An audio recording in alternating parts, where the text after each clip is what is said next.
kan kong chia hi chu kan thret la theba ma ro chu fur te ni a in kan traffic heavy te ko kan thria a kan joint action committee lir the nei tu te le lir the in ko tu sang policy district level ami te Mizoram Pumhuap Association policy district sub office ni ang te in National Highway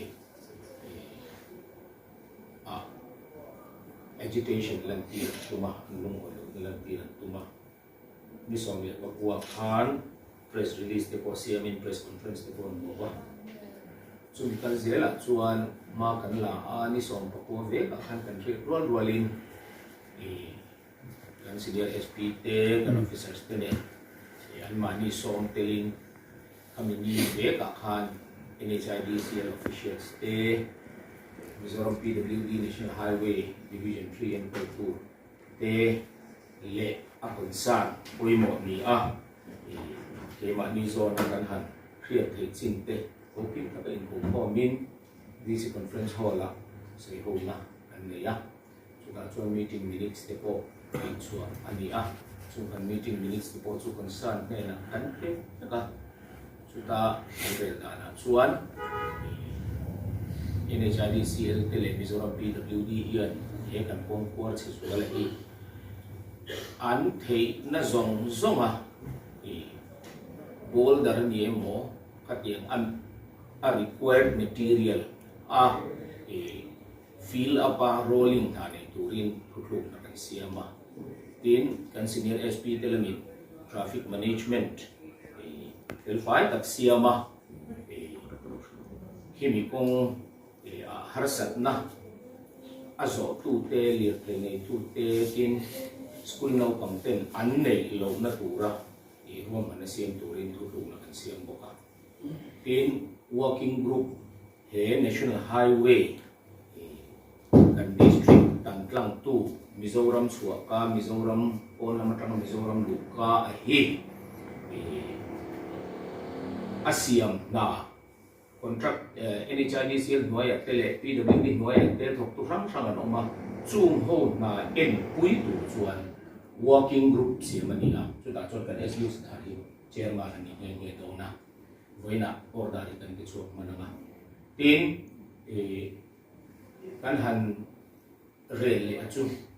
tunlai social media platform kan mangtang kaya en kimo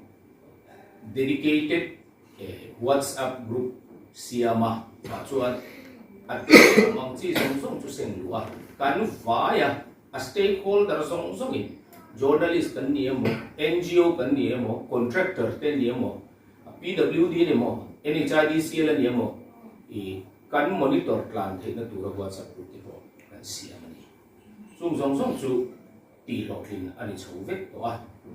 big takin kan senior SP kan district police akan hu pa ber chunga long thu han sei ko kwa to pin tu na hian tran an la traffic duty te ko staff in dai lo na le har san na ta takar ki tilai a chesual na hian arrangement si amin ma an la me tani chu to mai lo tu te ko ani tin kan NHIDCL te ko kan nor na sa ati to pin traffic police duty chun changa a police la mina request an nei te po ruang man na an siam ve sunga na hian an conveyance policy patangan duty na tule an duty na tanga policy pan le na tule khating ang song khan a tool so fire an mani pu na tura po malak na an nei ani tin ka han zo ve po a voi khat na tura tan ani mai theya ka hria suan chuan ni ula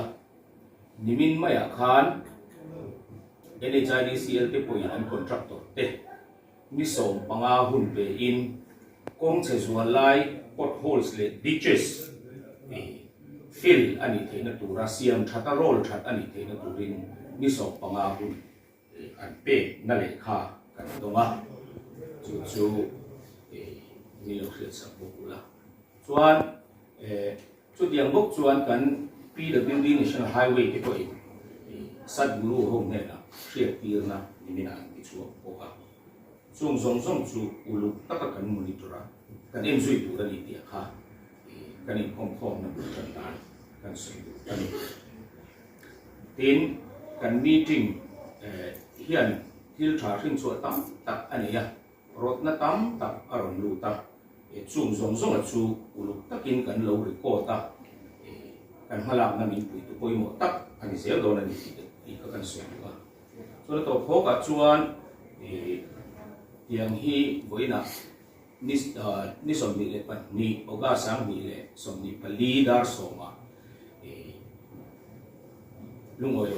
lan tir na agitation chu tran ani ta hian district administration ang kan ti tu zong te in kan police lang ko nang ti tu zong te kan ti ro muan tak om kan du dera ni puiten harsak na an to lo hi kini kan din chan le kan na tu ber tu kan ti kha boina kan ho tu sa tak local te in ma kan sui ani可以的吧？那所以用这个，那还可能用的那啊，民地上可以看，有了，跟住了。民地上可以做，这个跟去了，跟别的可以做了吧？做了做了吧？跟住，那就看他们可以上的呀。可以搞了，可以看。跟没谁的就看看，他用的话给没谁讲的看看。别跟没谁看，没谁看过的了。